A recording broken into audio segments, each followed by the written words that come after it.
Ya, sebelum kita mulai materi, Ibu absen dulu ya. Bartolomeus Goli.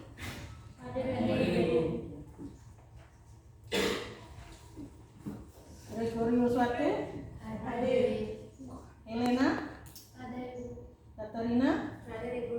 Maria Angelina. Maria Marianti. Mariano Rafael. Ada yang bisa hadir hari ini? Ada semua?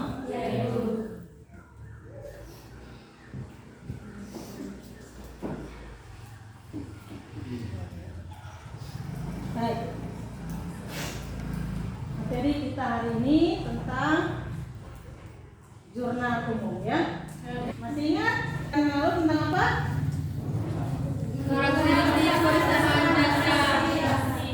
Iya. Salah satunya berkaitan dengan karakteristik perusahaan. Nah, kali ini kita akan belajar tentang jurnal umum ya. Jurnal umum.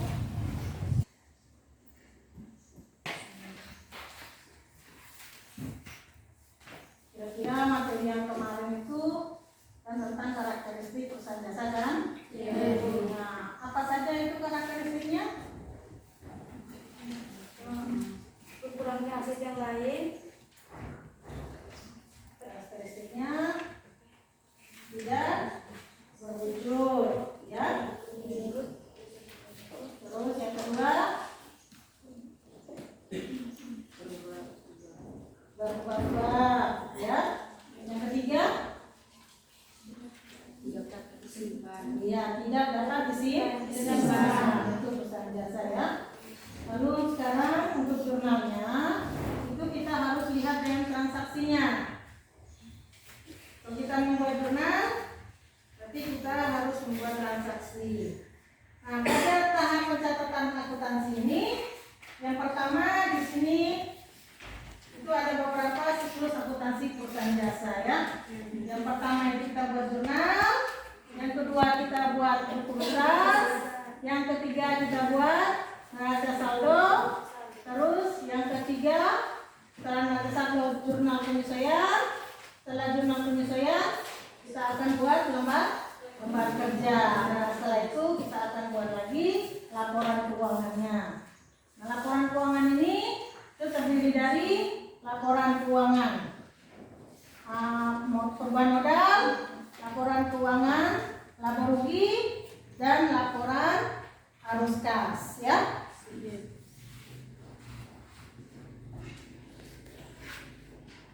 Model yang kita pakai hari ini itu adalah model problem based learning dengan metode skema singkat,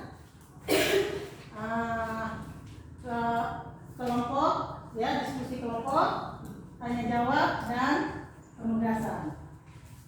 Nah, kenapa kalian ingin belajar? Kita belajar tentang jurnal umum ini itu supaya dalam kehidupan sehari-hari pencatatan itu jadi teratur.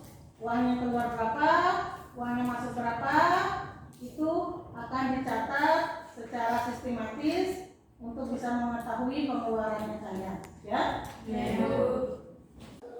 Nah, tujuan pembelajaran kita hari ini itu adalah yang pertama, kalian harus bisa membuat jurnal umum ya. Nah, kalau sudah bisa membuat jurnal umum, berarti kalian akan bisa membuat dalam jurnal-jurnal di keseharian kalian ya.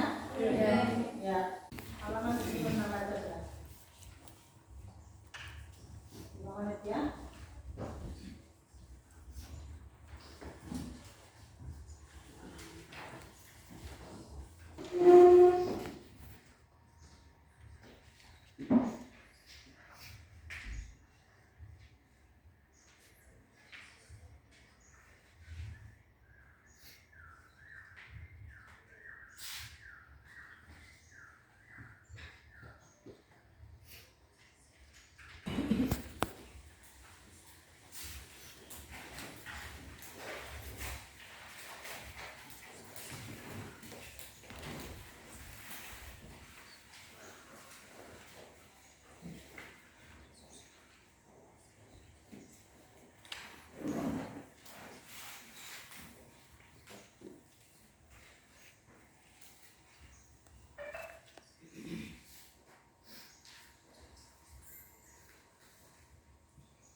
Ada? Kalau sudah, berarti kita bisa lihat video ya. Ya, Ibu. Kita lihat video.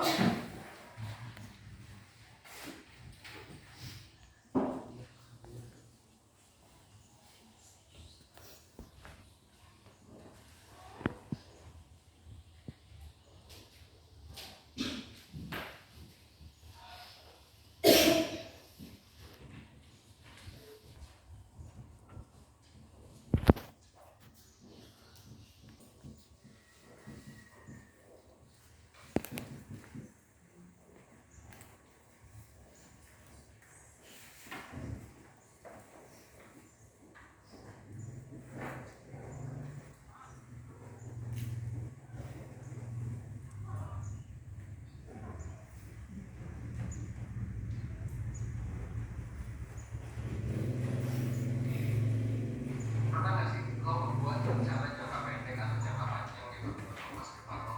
Misalnya buat rencana keuangan. Nah, buat dia apa rencana keuangan lo juga penting? Apakah selama ini lo udah bisa belum sih membagi-bagi penghasilan lo sebulan untuk dialokasikan kemana aja? Atau apakah yang terjadi sebaliknya? Ketika gaji lo selalu habis tanpa sisa, tapi kayak lo tuh nggak tahu itu kemana perginya. Biasanya sebagian besar gaji digunakan untuk bayar sewa tempat tinggal, internet atau listrik.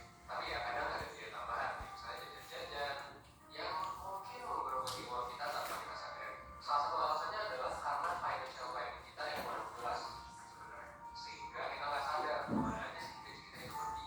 Nah, buat lo yang masih struggle, buat lo yang kesulitan untuk mengatur keuangan, gue punya cara yang sangat bisa lo lakuin. So, lo tonton video ini sampai habis biar lo bisa manage keuangan lo dengan baik. Karena ketika lo nulis langsung, lo akan cenderung lebih mudah buat ingat. Mulai dari gaji tetap sampai dengan pendapatan freelance. Coba lo total semua sumber pemasukan lo selama 1 bulan gitu. Terus habis itu lo rencanain pengeluaran lo selama 1 bulan. Catat pengeluaran tetap bulanan lo kayak misalnya sewa, tagihan. Yang kedua adalah rekreasi. Ini lo bisa masukin sebenarnya hal-hal yang sekunder gitu. Kayak yang gak diperlukan pun ya lo bisa tetap hidupi. Contohnya beli baju baru, makan di restoran mewah, atau beli kopi susu misalnya. Nah, kategori yang ketiga adalah culture. Nah, ini biasanya untuk menambah wawasan lo. Sebenarnya nggak apa-apa bukan lo penuhi, tapi ya kita kan perlu ya untuk menambah pengetahuan kayak misalnya di buku, ke museum dan lain-lain. Yang terakhir lo, meskipun sekarang kita lagi ngomongin keuangan, tapi lo juga harus tahu nih core fundamental dari lo tuh kedepannya mau ngapain. Keuangan hanyalah salah satu aspek, karena masih banyak aspek lain gitu kan. That's why lo bisa ikut nih webinar yang bakal diadain sama 1% dalam waktu dekat. Jadi apa webinar yang bakal diadain? Webinar yang bakal diadain adalah webinar langkah perencanaan hidup buat masa depan. Nah, ini bakal diadain tanggal 19 Desember. Bakal ada gue, Evan, gitu ya, yang bakal ngasih tau. Baik, tadi penayangan video kita sama-sama sudah saksikan. Ya.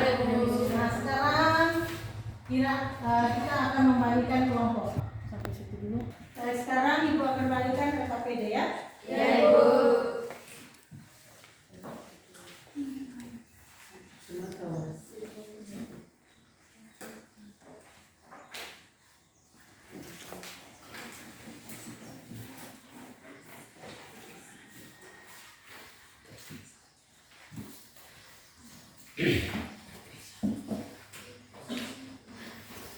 Kerjakan diskusi ini dari penayangan video tadi.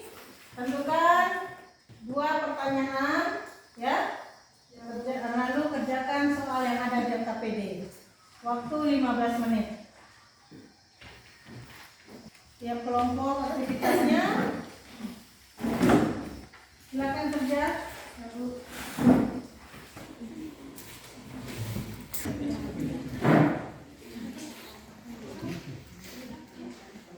ada videonya belum? Videonya. Jangan video itu udah mana? Ini keterangan aku ini keterangan aku ini.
Ada pertanyaan?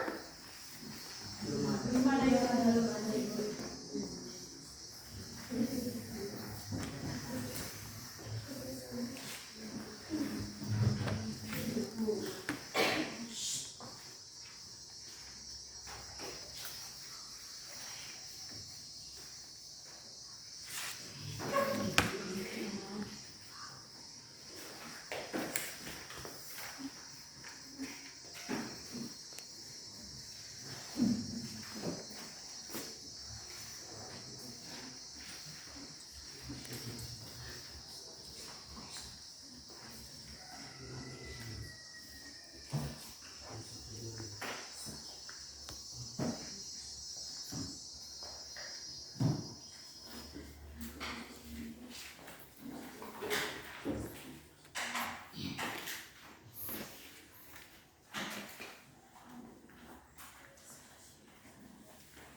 Baiklah, saya berdiri di sini mewakili dari kelompok 1 untuk mempresentasikan hasil diskusi kami.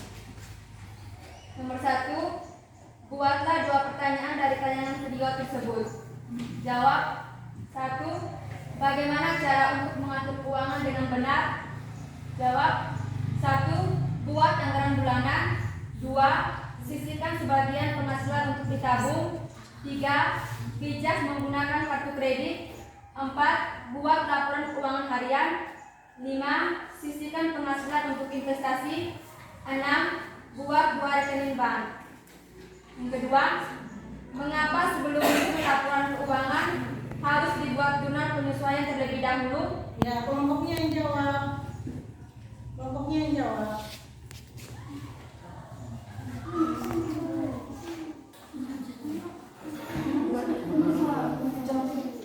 Jawab. Karena ada 2 akun tertentu yang sudah menjadi beban dan pendapatan sehingga perlu disesuaikan agar mencerminkan pendapat dan beban yang sesungguhnya terjadi. Jika pendapatan dan beban tidak disesuaikan, maka laba perusahaan menjadi tidak akurat. Bukan hanya itu, posisi keuangan perusahaan pun menjadi salah karena harta atau utang perusahaan tidak menunjukkan nilai yang sebenarnya. Sudah. Ya, terus nomor 2. Nomor 2, perhatikan transaksi berikut. Transaksi selama bulan Januari 2016 adalah sebagai berikut. 1. Membeli perlengkapan salon berupa 3 buah lipstik 50.000, 2 parfum 80.000 dengan nota nomor 12 secara tunai.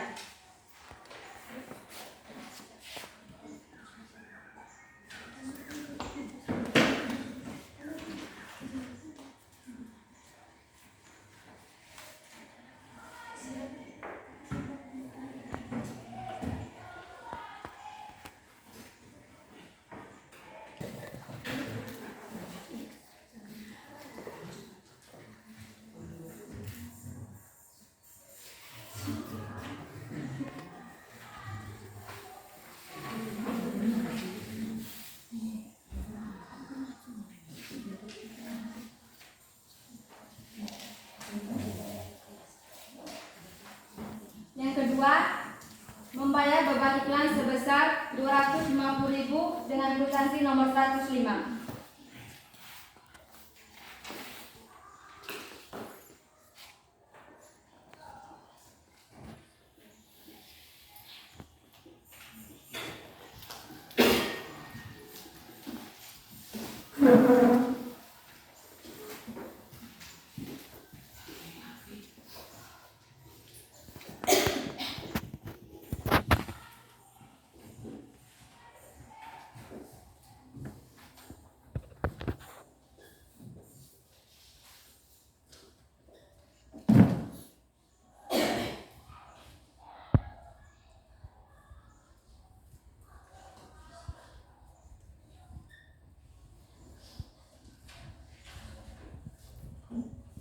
Silakan dibaca dulu tulisannya. Jadi papan tadi apa tulisannya? Dibacakan tanggal berapa yang kedua? Tanggal 2. Iya. Tanggal 2. Baca sudah, silakan. Keterangan akun, beban iklan, kas, debit 250.000, kredit 250.000. Coba yang lain, coba dibaca ulang, luruskan. Pada tanggal Januari tanggal 1 itu telah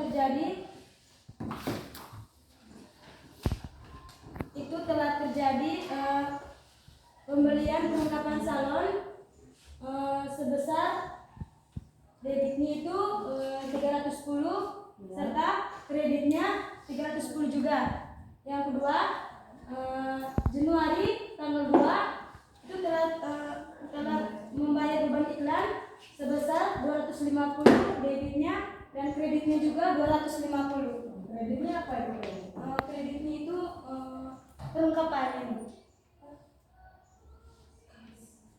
Debitnya beban iklannya, Beban iklannya debitnya, coba Beban iklannya 250 dan kasnya bertambah di kredit 250 rupiah. Pertama Kak, ada yang tahu? Kasnya berkurang Ibu. Iya, kasnya berkurang. Kasnya berkurang karena berada di posisi kredit. Iya, kasnya berkurang di posisi Kredit. Terus, coba mungkin ada teman yang mau bertanya, silakan. Saya Bu. Ya, Saya bertanya untuk soal nomor 1 itu mengapa dan apa saja yang ada dalam penggolongan akun beban? sabar. Sabar. Itu Mungkin ada pertanyaan dari kelompok lain untuk soal dari kami. Baik, saya akan bertanya untuk soal nomor 1. Apa saja yang ada dalam penggolongan akun beban? ya. Coba kalau satu ada yang mau menjawab? Ada. Ya, silakan. Oke, baik, terima kasih atas kesempatan yang diberikan kepada kami. Sekarang saya akan membacakan jawaban dari kelompok 3. Yang pertama, beban sewa. Yang kedua, beban listrik. Yang ketiga, beban asuransi dan lain-lain. Apakah pas dengan jawabannya? Terima kasih sudah pas. Baik, saya tepuk tangan dulu untuk kelompok. Sekian dari hasil diskusi kami. Terima kasih atas kesempatan yang diberikan kepada saya. Ya, silakan. Kelompok 2.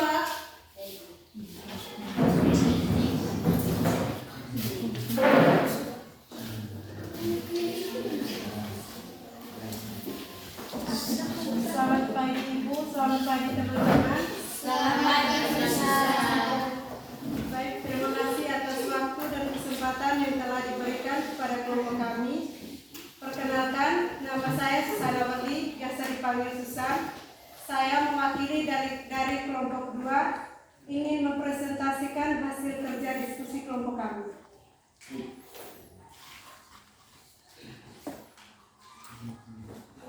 Soal diskusi, buatlah 2 pertanyaan dari tayangan video tersebut. Soal pertama, rekomendasi merupakan contoh kebutuhan dari jawab kebutuhan tersier. Soal nomor 2, tabungan konvensional adalah jawaban tabungan yang paling umum dan banyak dimiliki setiap orang. Soal nomor 2, perhatikan transaksi berikut.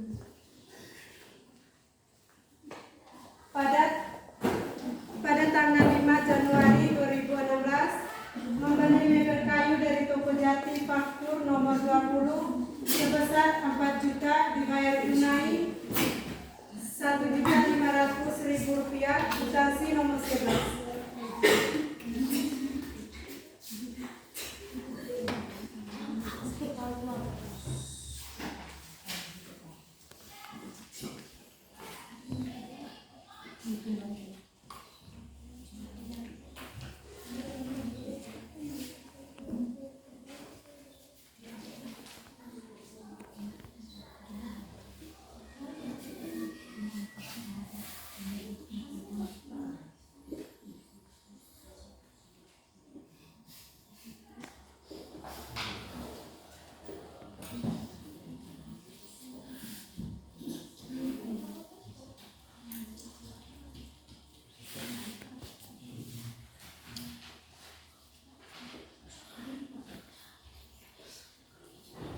Pada tanggal 5 Januari 2016, membeli mebel kayu dari Toko Jati faktur nomor 20 sebesar 4 juta dibayar tunai 1.500.000 rupiah, kwitansi nomor 11. Keterangan peralatan mebel debit 4 juta, kas kredit 1.500.000, utang kredit 2.500.000. Pada tanggal 6, menyelesaikan jasa salon dengan harga 5 juta, nota nomor kilometer 9. Keterangan akun kas debit 5 juta, pendapatan jasa kredit 5 juta. Tanggal 5 Januari 2016, membeli mebel kayu dari toko Jati faktur nomor 20 sebesar 4 juta dibayar tunai 1.500.000, kwitansi nomor 11. Keterangan akun peralatan mebel debit 4 juta, kas kredit 1.500.000, utang kredit 2.500.000. Pada tanggal 6 menyelesaikan jasa salon dengan harga 5 juta. Keterangan akun kas debit 5 juta, pendapatan jasa kredit 5 juta. Apakah ada pertanyaan dari kelompok lain? Ada pertanyaan? Ya, silakan. Nomor 1, apa yang dimaksud dengan tabungan konvensional? Siapa yang bisa jawab? Saya. Ya, silakan. Baik, saya akan menjawab pertanyaan dari kelompok 4. Jawaban, tabungan konvensional adalah tabungan yang paling umum dan banyak dimiliki setiap orang. Apakah jawaban dari kami pas? Bagaimana? Pas. Oh iya, baik. Tepuk tangan dulu. Pertanyaan dari kelompok kami atas perhatiannya, mengucapkan terima kasih.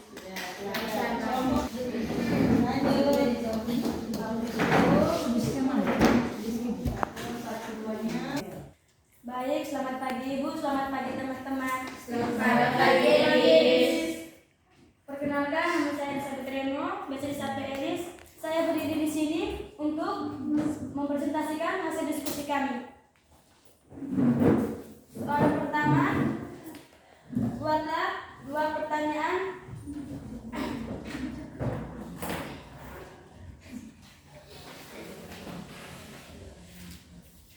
Pertanyaan pertama, bagaimana cara menyusun laporan keuangan dalam jurnal? Yang pertama, mengumpulkan dan mencatat transaksi pada jurnal. Yang kedua, membuat dan memposting jurnal ke dalam buku besar. Yang ketiga, membuat dan menyusun neraca saldo. Yang keempat, kumpulkan data untuk membuat jurnal penyesuaian pada laporan keuangan. Yang kelima, membuat dan menyusun neraca lanjut. Yang keenam, membuat laporan keuangan. Soal kedua, apa itu tabungan konvensional? Tabungan konvensional adalah tabungan yang paling umum dan banyak dimiliki setiap orang. Soal yang berikut,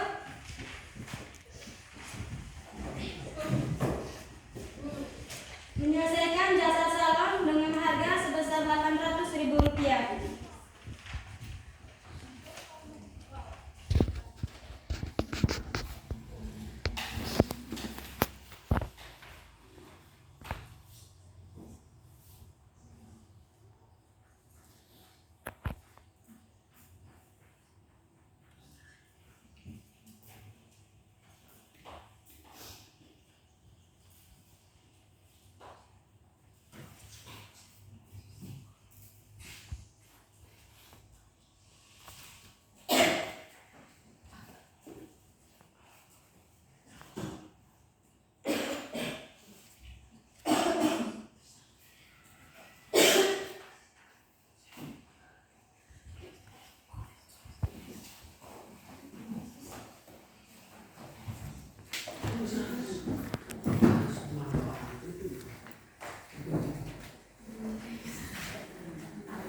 Keterangan akun kasnya berada di posisi debit sebesar Rp800.000. Pendapatan jasa berada di posisi kredit sebesar Rp800.000. Yang kedua, membayar persekot iklan untuk 10 kali tayang sebesar 4 juta. Keterangan akun asuransi dibayar di muka berada di posisi debit sebesar 4 juta dan beban asuransi berada di posisi kredit sebesar 4 juta. Sekian dari hasil presentasi kami. Mungkin ada pertanyaan? Ada pertanyaan? Tidak ada. Baik. Tepuk tangan untuk Baik, terima kasih atas waktu yang telah Ibu berikan kepada kami. Sekarang kami telah menyelesaikan hasil diskusi kami. Baik, kelompok terakhir, silakan maju.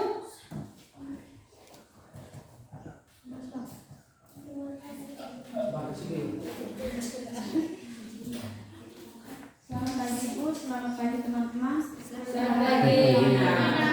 Terima kasih atas kesempatan yang diberikan kelompok kami. Saya akan mempresentasikan hasil dari diskusi kami. Sebelum itu, izinkan saya memperkenalkan diri saya. Perkenalkan, nama saya Maximian Bedi, biasa disapa Ina. Sekarang, saya akan mempresentasikan hasil dari diskusi kami. Soal diskusi nomor 1, buatlah 2 pertanyaan dari tayangan video tersebut. Yang pertama, apa yang dimaksud dengan tabungan konvensional? Tabungan konvensional adalah tabungan yang paling umum dan banyak dimiliki oleh setiap orang. Yang kedua, apa yang dimaksud dengan kebutuhan rekreasi? Rekreasi merupakan sebuah kebutuhan yang sangat penting bagi manusia.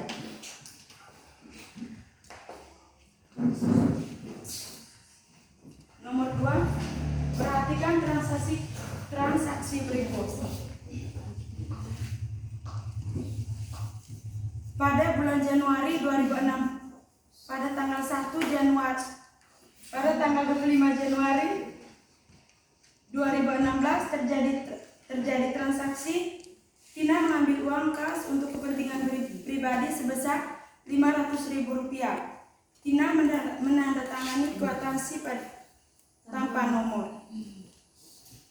Yang kedua, pada tanggal 27 Januari 2016 terjadi transaksi diselesaikan lias seharga Rp250.000 yang akan dibayar beberapa hari. Faktur nomor P11.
Di sini terjadi transaksi pada tanggal 25. Tina mengambil uang kas untuk kepentingan pribadi sebesar Rp500.000.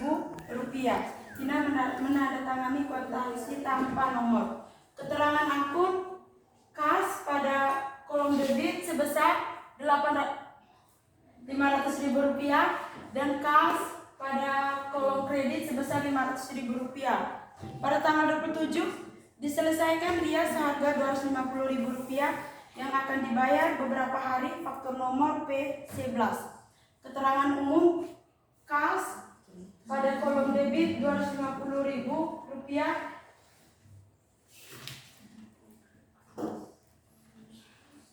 dan pendapatan jasa pada kolom kredit sebesar Rp250.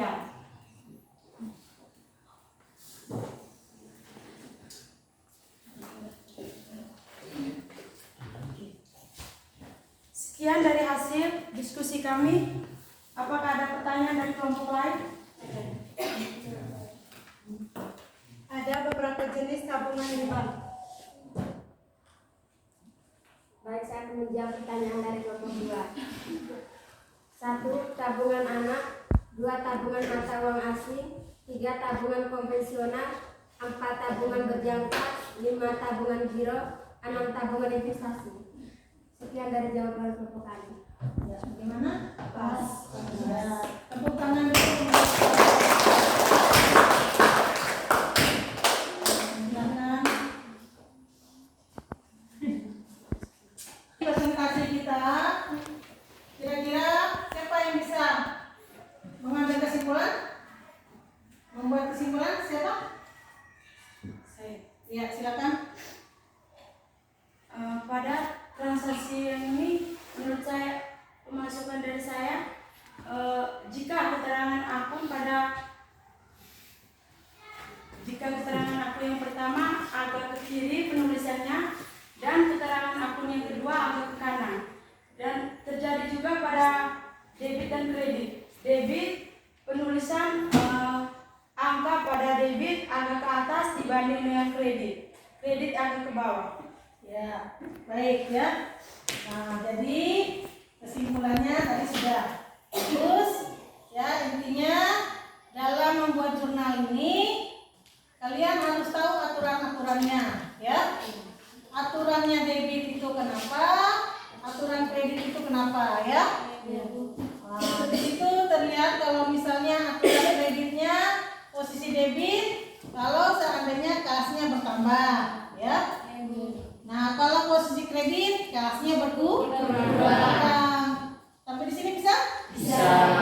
Baik, sebagai penutup, Ibu ingin kasih penguatan sedikit ya dari hasil pembelajaran kita hari ini. Yang pertama, untuk pembuatan jurnal umum, kita harus tahu dulu metode 5 jari ya. Metode 5 jari ini, kalau misalnya ini bertambah, ya, duanya di dalam ini, duanya di bawah di dalam ke dalam, ini bertambah ya. Ini posisi harta, modal, pendapatan, ya, utang dan beban. Nah, harta ini dengan beban masuk ke dalam, kalau bertambah di debit. Sedangkan utang, modal, pendapatan kalau bertambah kredit. Ini di luar ini kredit, dalam ini debit ya. Dan kalau posisinya berkurang, berarti kita balik. Berkurang ini kita balik. Kalau berkurang, harta dan modal, harta dan beban ini kalau berkurang, posisi kredit keluar. Ya. Ini keluar kan? Nah, posisi kredit. Kalau utang, pendapatan dan modal kalau berkurang, posisinya debit masuk, ya. Bisa paham ini? Bisa. Ingat ini 5 jari ya, kalau tidak mau bingung. Bisa paham? Bisa. Nah, baik. Terus yang kedua, aturan untuk debit kredit seperti temannya bilang tadi, aturan debit harus di sebelah kiri, ya, agak keluar. Terus aturan kredit harus ke dalam, ke belakang, ke kanan, ya. Dan jangan lupa posisi debit dan kredit harus dijumlahkan, seimbang, harus seimbang ya. Nah, contoh, misalnya tadi, sekarang kita contoh lagi ya. Nah, kita coba tes dulu. Kira-kira dari hasil diskusi kita, dibeli peralatan bengkel secara tunai. Kalau namanya tunai, pernah dikatakan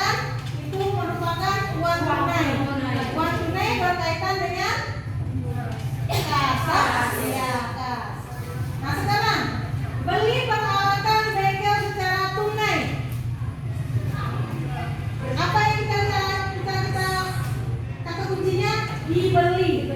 Berarti kalau dibeli caranya posisinya ready. Nah sekarang apa yang dibeli? Peralatan berarti bertambah. Jadi kalau pertama posisi debit. Jadi aturannya harus debit duluan, baru kredit ya. Jadi posisi debitnya apa tadi? Peralatan. Posisi debit bertambah kan? Nah kalau posisi kreditnya barangnya berkurang. Bisa paham? Bisa. Ya sampai di sini bisa? Bisa. Nah sebagai penutup kita doa dulu ya. Doa penutup. Satu orang coba anak ganteng.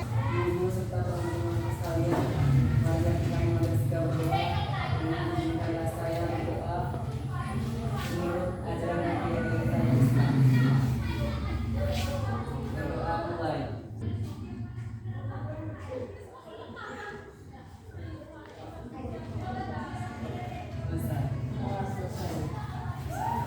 Selamat siang semua. Masih semangat? Baik, assalamualaikum warahmatullahi wabarakatuh. Waalaikumsalam warahmatullahi wabarakatuh. Salve. Salve. Shalom. Shalom. Om Swastiastu. Om Swastiastu. Namo Buddhaya. Namo Buddhaya. Salam kebajikan. Salam kebajikan. Anak-anak sekalian yang Ibu kasihi dan Ibu Meriati Husen, siang hari ini Ibu ada bersama kalian. Tugas Ibu adalah untuk memantau jalannya proses pembelajaran pada siang hari ini yang dibawakan oleh Ibu Meriati Husen dalam kegiatan PPK dalam jabatan. Ada hal-hal yang ingin Ibu sampaikan selama proses pembelajaran tadi. Yang pertama, pembukaannya sudah baik. Yang masih kurang, KKM juga harus disampaikan kepada anak-anak. Jadi ketika tugas diberikan pada selesai pelajaran, mereka tahu apa yang mereka hasilkan tuntas atau tidak. Yang ketiga, penayangan video itu pada proses stimulus. Kita pakai waktu harus lebih efektif. Jadi ketika video itu ditayangkan, ada baiknya Ibu berjalan dari kelompok ke kelompok yang sudah dibagi. Untuk anak-anak sekalian, konsentrasinya bagus, mengikuti pelajarannya bagus. Mungkin siang hari ini hanya ini dulu masukan, kurangnya lebih saya kembali. Selamat siang. Silakan Ibu.